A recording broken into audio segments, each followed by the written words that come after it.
Um, but I was just wondering if you could just say a bit sort of now to get it going, and particularly what your influence behind it was when you first started the project, like the initiative. Okay, sure. So at the moment, I'm working on project looking primarily at like standing stones, stone circles, dolmens, ancient stone structures, and I'm really interested in the sort of unseen fragility about them. I think because they've been around for so long, like thousands of years, it's a time span that we're not really familiar with on like a sort of day-to-day level. So they they're standing in our sort of countryside, and have been for thousands of years. And I think we sort of imagine them as a very static, sort of permanent, almost unchanging sort of landmark, really, that the rest of the world almost sort of revolves around.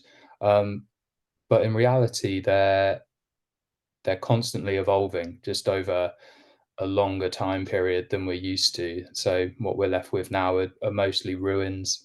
Um, the earthen works have been ploughed out, stones have been lost, taken, reused, and it's that sort of unseen fragility that I'm interested in exploring, Nice. um, and how that relates to our sort of modern lives, really. The sort of perceived permanence is it's almost more shocking than when things are lost. And I think a good example of that would be like our changing environment. Um, for a long time, I think it's been taken for granted that we'll have this nice habitable Yeah. uh, nice environment that we can sort of thrive in, and now it's changing. Weather is becoming more extreme, and the predictions for the future aren't looking too great. That it really sort of hits home then. Yeah. Um, and again, on like on personal levels, with relationships, when they suddenly break down, or when you lose someone very close to you. I think a lot of the time when it happens suddenly, or even when it doesn't, you're not really thinking of a time when they're not going to be there. So when it happens, it sort of really impacts on those sort of feelings of grief. Yeah. Do you think that's sort of why you chose to focus on the prehistoric stone monuments, and how they relate to grief for the project? Yeah. So there's a especially with the dolmens, they're sort of considered sort of burial chambers almost, or area um, where the dead would be sort of laid to rest. So there is that sort of connection with those practices. Um, but again, but there's always that sort of slight unknowing. You can't be 100% sure on what any of them were used for, really. That knowledge is sort of long gone, so we can only sort of best or interpret them as best we can, really. Yeah. And do you try to interpret that yourself within your work, or is it just sort of something you have at the back of your mind? It's just something I have in the back of my mind, really, that, and sort of thinking about the people that have been through that same spot in the landscape over thousands of years, what's happened there, those sort of generational links, and sort of trying to connect to sort of previous generations is something I'm interested in as well. I like to for my reference material, sort of like document the monuments, and I do that through photography. Yeah. And I use my late grandfather's camera to do that. So I'm not 100%. I'm not a great photographer, and I'm not like 100% sure like on all the correct settings, but I kind of like that idea of the connection to the past, but with some knowledge lost in between, and the results that sort of generates really. Yeah, nice. Um, and what's I mean, you kind of already answered this, but more specific to you being sort of based in the Southwest, what's the relationship between the stones and the landscape in your practice in relation to the disconnection that you once felt with your environment? Yeah, so the sort of growing up in the Southwest, it's like they're sort of embedded in my childhood and growing up, visiting and did a lot of camping as a kid, Dartmoor, Bodmin, Cornwall, West Wales, and the sort of main proliferation of these stone monuments are down the sort of western side of the UK. I think just primarily because that was where the resources were really these giant stones. So they've they've always been part of the landscape, um, to some degree, driving past them, visiting them on like passing them on walks. And I just never really thought about it too deeply. They just sort of always all just sort of seemed to be there. Um, and it wasn't until I went to a talk by photographer David Abrams last year, or year before last now, um, and he mentioned that the nearest sort of stone circle to Bristol was the circles at Stanton Drew, um, and I'll be honest, I'd never heard of those ones really, and it turns out that they're literally just like a 2.5 hour walk from my front door, and yeah, I was just shocked and surprised at how something so sort of impressive can almost still be hidden, sort of in the landscape really.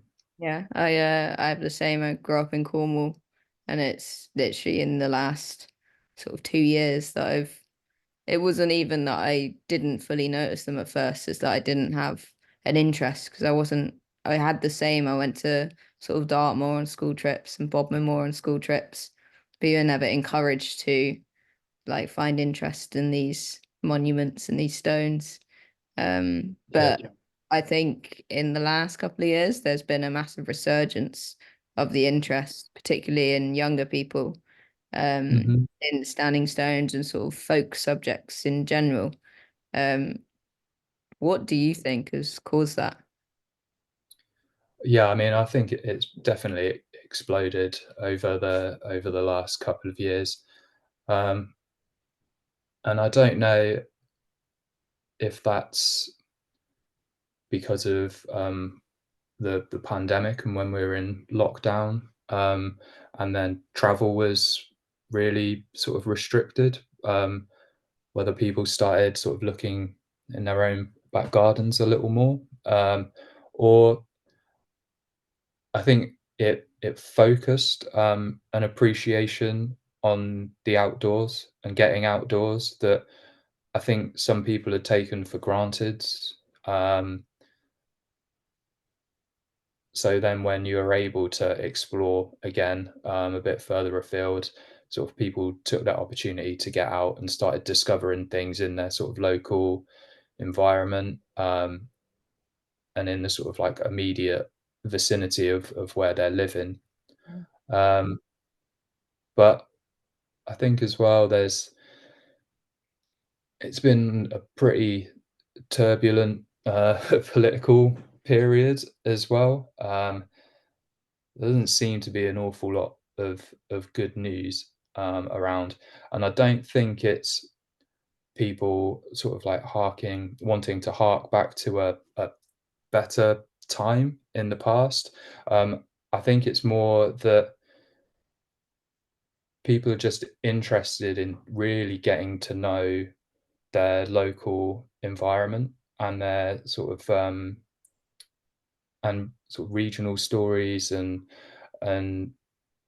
sort of those traditional sort of country stories and finding out that it's actually a lot more sort of varied than I think Yeah. um, some some people would want you to think. We're not isolated. We've never been isolated, um, and yeah, I think it's a mixture of that Yeah. that sort of brought out that interest in people and yeah, I think that's the main thing for me anyway. Yeah, no, I totally agree. Um, I think as well it's a lot of people don't have a connection to their local heritage, not just like their sort of family heritage. But and that's something I think is still a struggle. Like I know I kind of started the zine because I know a lot of people in this world, um, and they all know each other, and it's still quite small. Um, Mm, my way of sort of making it more approachable was through experimental music because they're two sort of niche worlds that come together. And obviously with yours as well with print work, um, and because your print work is so obviously about stones, it's not like so abstract that someone wouldn't be able to find that connection. mm. Was that your sort of is that how you saw yourself connecting with them yourself through your work, or did it come before that and then they moved into your art? I think they came together at the same time, I Yes. think. So it it came together. I was studying on for an MA in printmaking last year, and what the sort of MA and that sort of academic route forces you to do is to really think and analyze your work sort of on quite a minute level and really think about the meanings behind why you're making what you're making. Um, and I'd always been interested in sort of like um, the more sort of like folklory type imagery, and I'm a big fan of like medieval manuscripts as well. Um, I originally studied illustration, so I think like I was drawn naturally to that more illustrative side. But it was through sort of analyzing and critiquing my work over the MA that I sort of realized that things didn't necessarily have to be so sort of like literal, pictorially, even though it might look like sort of in my work, they are just pictures of stones. Like I'm trying to sort of create atmospheres and yeah, link personal feelings into the work at the same time. I think you can see the really strong link with time in your work.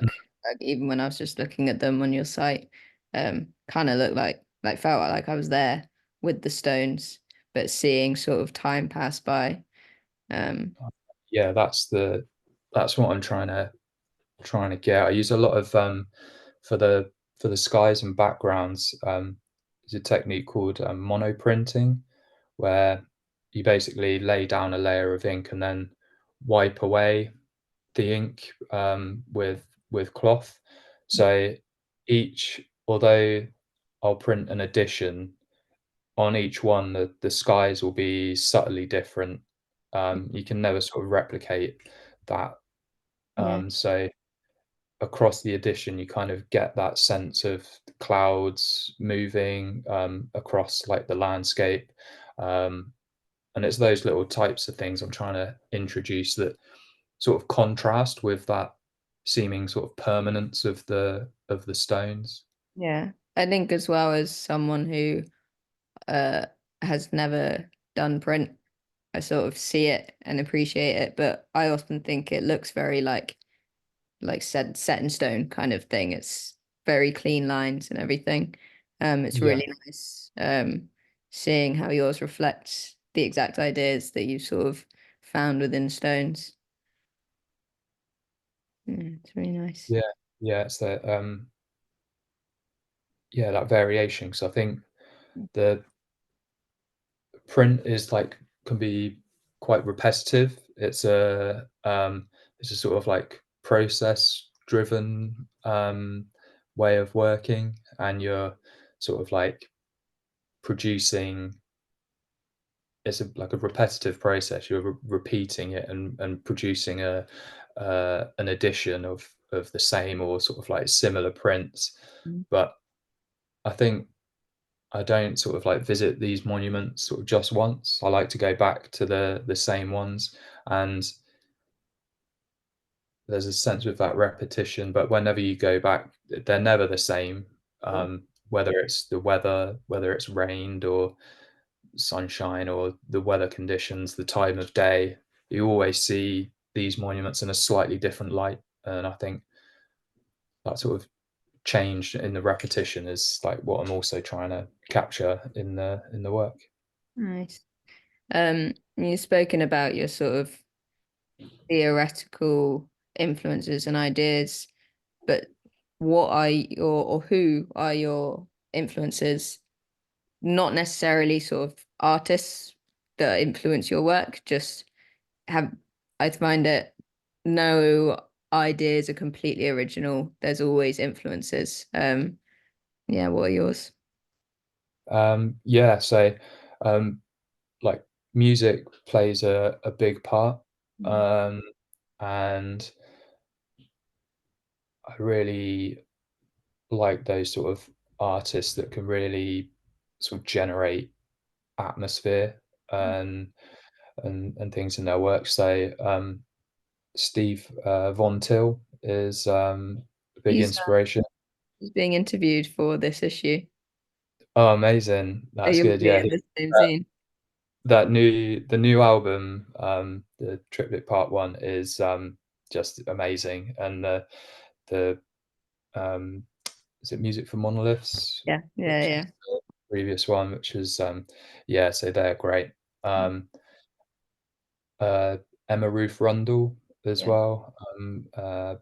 Big fan of her work, and Anna von Hauswolf. Cool. Um, so she does a lot with um, sort of like a mixture of sort of singer-song, sort of traditional singer-songwriter type work, but she plays the organ, and she uses these like the the organs in these massive European sort of city cathedrals, and records sort of like in cathedral spaces, and that sort of like yeah, it just generates such a sound that it just feels sort of like imposing just from listening to it. So yeah, a lot of music. And then I think my sort of favorite printmaker would be a guy called Norman Ackroyd. Um, he works in a process called like aquatint, which is sort of like etching. So it's a completely different process to how I work. But his like the atmosphere in his work is just unbelievable. He does a lot of uh, sort of like seascapes where the at the coast, so normally like crags or rocks, and the weather sort of like driving waves into cliffs and things like that, and the yeah, just the again the atmosphere generated in his work is just yeah, really amazing. Nice. Um, the final question I have planned. I think it's probably for you the equivalent of being asked what your favorite song is, but what is your favorite stone? Oh, that's tricky. There's a few. I List love them. I love Stanton Drew, Yeah. just because it's my local one. I've been there a lot. Um, the three circles in the cove there, it's like a whole complex. And it's really nice being able to see that sort of across the seasons. Um, and then I think Trevethy Coit um, in Cornwall, just I think it's southeast of Bodmin, um, is amazing just for the sort of scale of it. As you walk up, it's sort of like a dolmen structure, but it's got a I think it's a naturally formed hole in the capstone. Um, so yeah, I think just you can sort of see why that capstone was chosen and the special, like having that naturally formed hole. You can imagine sort of gazing through it. I don't know if it's aligned to any celestial bodies or anything, but Feel you'd really. like to Yeah. think. Yeah. Probably not. But yeah, I think that one's probably one of my favorites. Um, I've got a sort of summer planned of trying to hit the southwest sort of Cornwall, St Ives area, and also the sort of Pembrokeshire area of Wales over the summer to gather some more reference material. So Yeah. yeah, they might change, and then one day I'll make it up to sort of Orkney and the Yeah. Scotland. Dream for everyone. Yeah. Yeah. Oh, amazing. Is there anything else you'd like to talk about that you sort of like to include in the zine? Um, You can do any plugging as well if you like. so yeah, I guess plug my website. I should probably at least do that. It will be getting a bit of an update over the next couple of months. So hopefully I'll have some better images and more images on there as I sort of develop my work. Um, I was lucky enough as a result of the MA, I got a bursary award for the print studio that I'm currently at. So I get to work there for the year, Oh, um, and at the end of that, at some point, probably towards the end of September, I'll have a solo show cool. there, which is Spike Island Print Studio in Bristol. But yeah, I'll let you know a bit more Yeah, close to I'll, when. I'll plug it in the zine that whichever one is coming out around then as well. Cool. That would be great. Thank you. Amazing.